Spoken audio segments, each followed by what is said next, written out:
We move on to the next item of business, which is a debate on motion 20269 in the name of Martin Whitfield on the Standards, Procedures and Public Appointments Committee's 9th report 2025, session 6. I invite members who wish to speak in the debate to press their request to speak buttons. And I call on Martin Whitfield to speak to and move the motion on behalf of the committee. I'm very grateful, Presiding Officer, because as convener of the Standards, Procedure and Public Appointments Committee, I have the responsibility of lodging and speaking to motions seeking the Parliament's agreement to the committee's recommendation of a sanction when the committee has concluded that a breach of the Code of Conduct has occurred and that a sanction for that breach would be appropriate. The Code of Conduct sets out the rules that the Parliament has agreed should apply to all MSPs in carrying out their parliamentary duties. It also sets out the processes for enforcing of the Code in the event that a complaint is made about our compliance with the rules. Over 3 meetings in December 2025, the committee considered a report submitted to it by the Ethical Standards Commissioner following an investigation of a complaint about Ash Regan MSP. The complaint was that Ash Regan had breached Section 9.1 of the Code by disclosing details of her complaint or intention to complain about Maggie Chapman MSP prior to the lodging of the complaint with the Commissioner. This was on the basis of a social media post in respect of a letter Ash Regan sent to you, the Presiding Officer, on the 22nd of April 2025. The committee considered carefully the Commissioner's report, the representations by and on behalf of Ash Regan, and the terms of the Code of Conduct. Full details of our consideration are set out in our report to the Parliament as referenced in the motion. The committee was unanimous in its decisions and conclusions. In reaching its decision, the committee considered the terms of Ash Regan's letter to the Presiding Officer, Ash Regan's subsequent social media post, and the Commissioner's report and the representations made to both the Commissioner and the committee by Ash Regan. The committee was not persuaded by the proposition set forth by Ash Regan that she did not intend to make a complaint.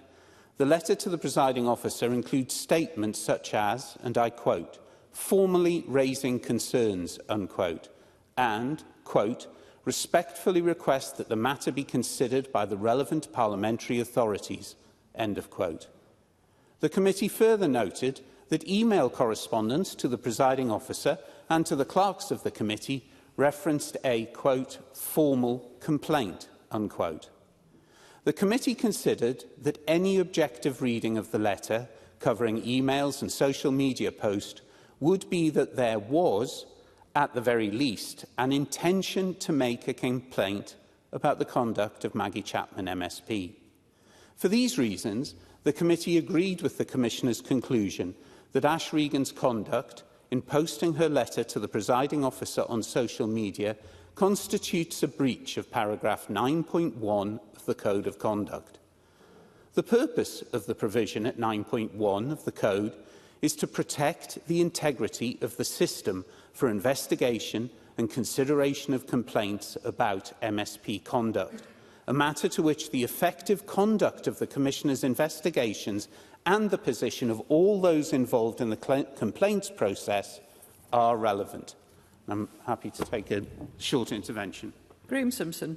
I thank the convener for taking the intervention. Can the convener tell us if Ash Regan actually ended up making a complaint? Martin Whitfield. I'm unable to answer that question because no complaint has come via the Independent Commissioner to my committee that I'm aware of. But Section 9.1 is very specific in that it is about not only the act of making a complaint, but the intention to do so.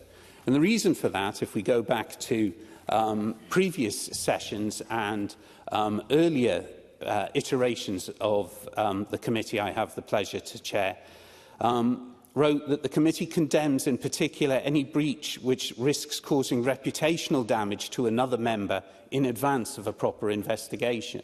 And that's why the Code of Conduct makes reference to the process of intending to make a complaint, because the damage could therefore be done without any complaint then processing forward. Insofar as Section 9.1 imposes a restriction on members' conduct, it goes no further than is necessary for that purpose, and it would not prevent a member from expressing their opinion in relation to matters of public debate or indeed other elected representatives.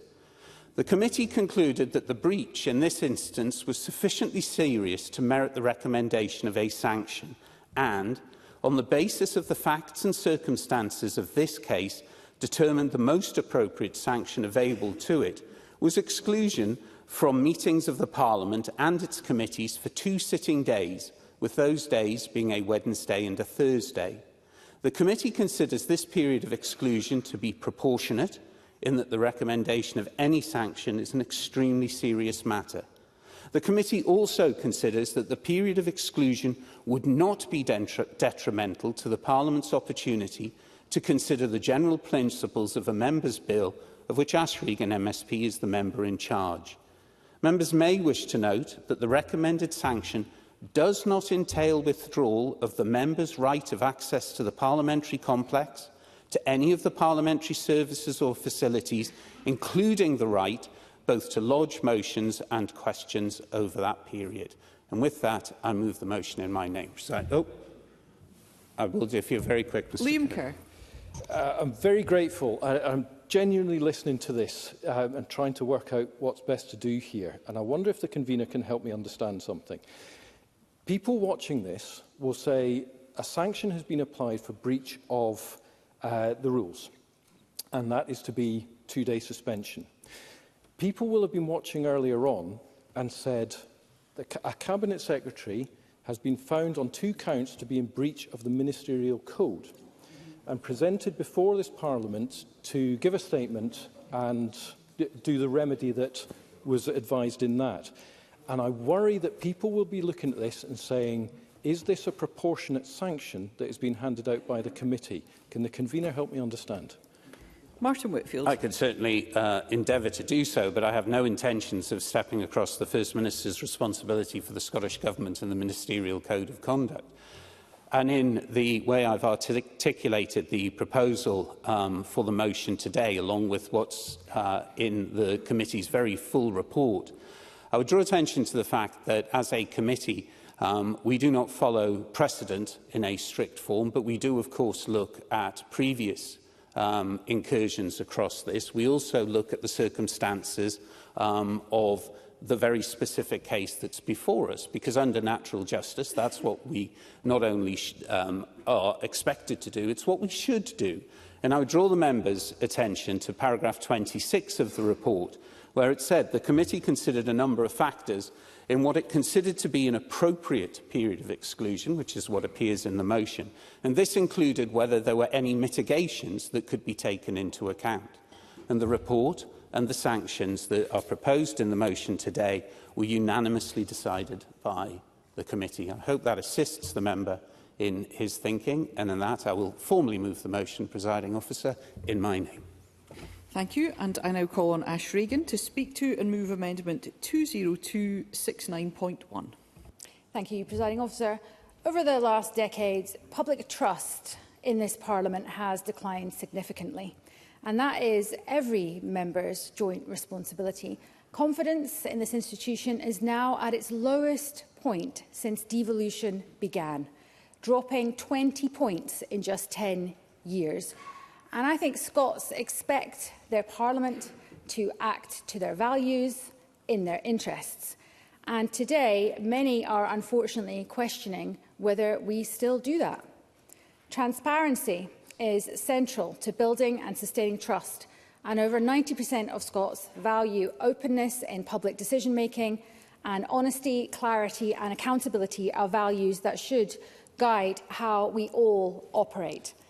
I sought and gratefully received advice from the Presiding Officer and the SPPA Committee in response to overwhelming concern from the public, from the Law Society of Scotland and from the Faculty of Advocates, where there was widespread condemnation of an attack on the judiciary from a member of this Parliament with a privileged position of Deputy Convener. That committee has human rights and civil justice responsibilities, which I believe compounded the gravity of the incendiary public comments accusing the Supreme Court of bigotry, prejudice and hatred. What followed then was widely regarded as farcical, with the member allowed to dial in to vote to save herself from a motion lodged to remove her by the committee member Tess White. Meanwhile, the Ethical Standards Commissioner pursued a complaint about me making a complaint that they never actually received, as I never made the complaint. Upholding our duty to defend the judiciary, however, is specified in Section 1 of the Judiciary and Courts Scotland Act of 2008, which obligates us, as members of this Parliament, and other members who similarly publicised their grave concerns have received no proposed sanctions. My legal advice from Roddy Dunlop KC highlights both the Commissioner's misrepresentation of human rights legislation and a confused interpretation of the code.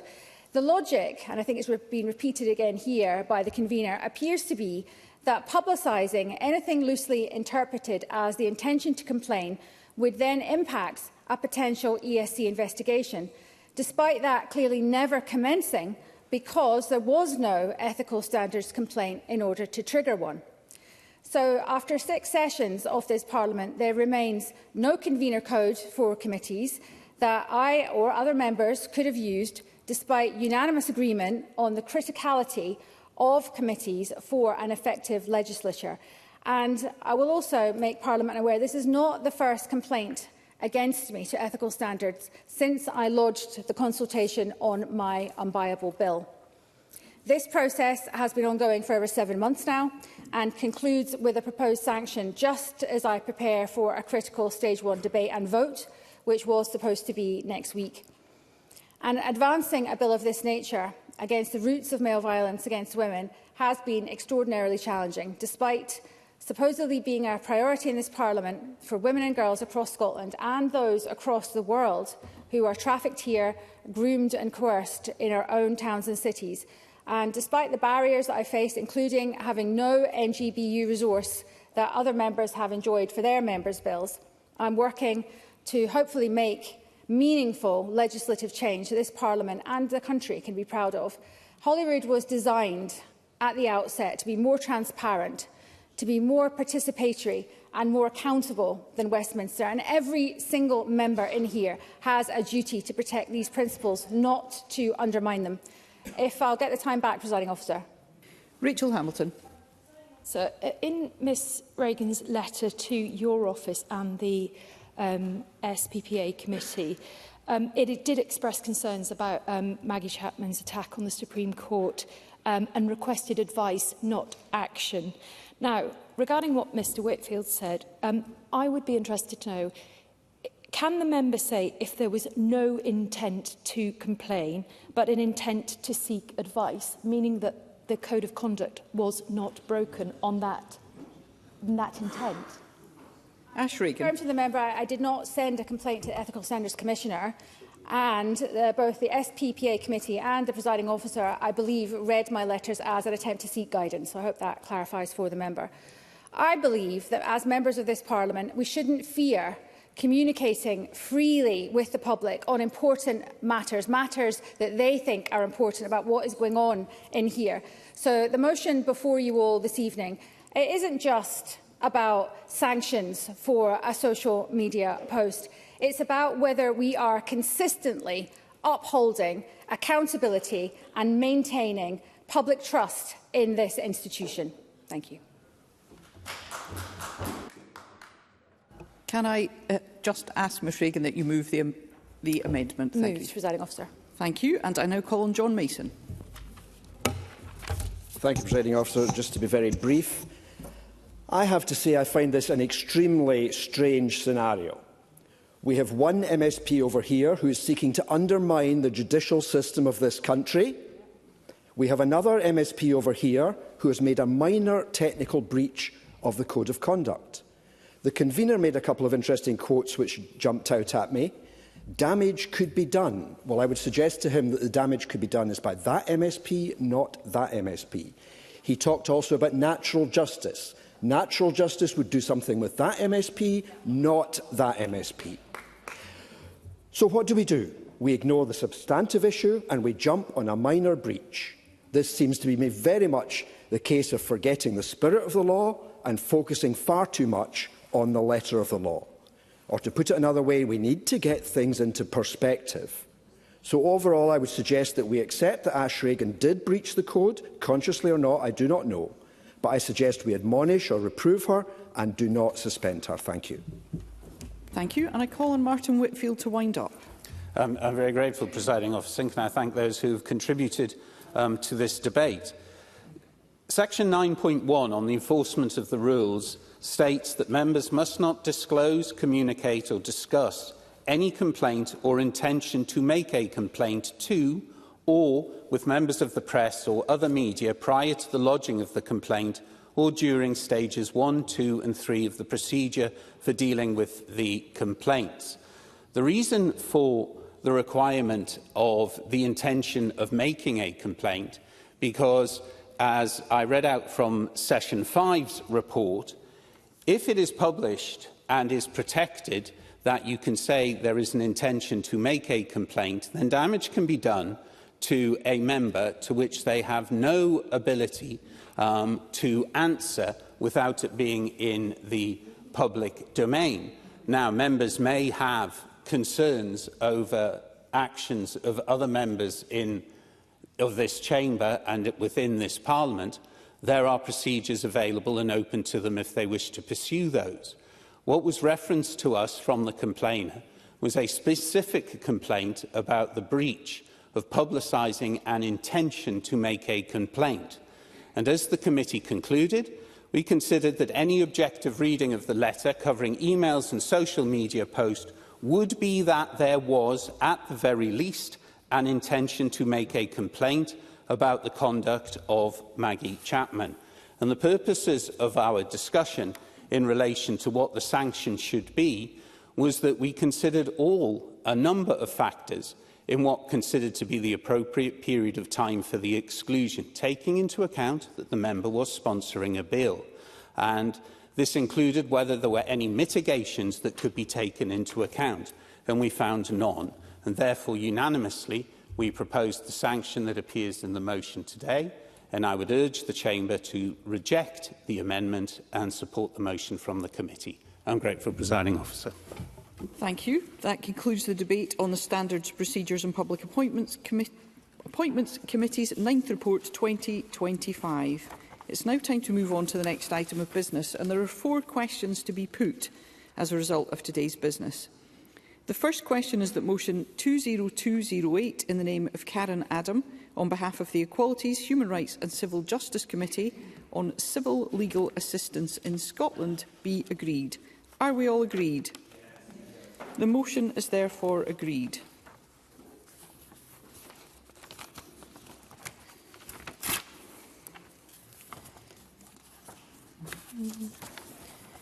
The second question is that motion 20185 in the name of Jackson Carlaw on behalf of the Citizen Participation and Public Petitions Committee on petition PE 2018 to recognise the value of swimming pools and provide financial relief to help keep pools open be agreed. Are we all agreed? Yes. The motion is therefore agreed. The next question is that Amendment 20269.1 in the name of Ash Regan, which seeks to amend motion 20269 in the name of Martin Whitfield, on the Standards, Procedures and Public Appointments Committee's 9th report 2025, Session 6, be agreed. Are we all agreed? No. The Parliament is not agreed. Therefore, we will move to a vote and there will be a short suspension to allow members to access digital voting.